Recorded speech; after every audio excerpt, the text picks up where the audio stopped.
আজকে বাচ্চার বয়স 11 দিন। এই সময়ে বাচ্চাদের গাম্বুরো ভাইরাস আক্রমণ করে থাকে। তাই গাম্বুরো ভাইরাস থেকে সুরক্ষিত করার জন্য আজকে আমরা বাচ্চাদের গাম্বুরো ভ্যাকসিন দিব।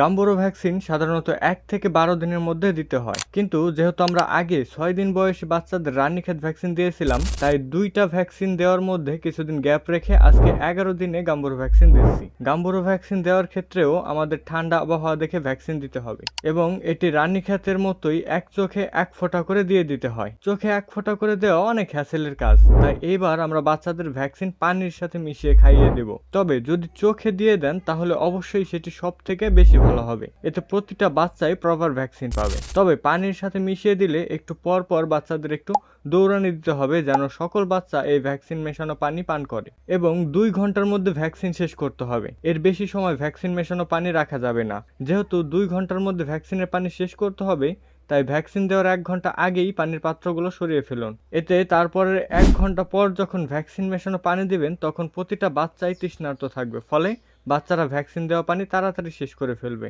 যদি 2 ঘন্টা পরেও পানি শেষ না হয়, তাহলে সেই পানি ফেলে দিন।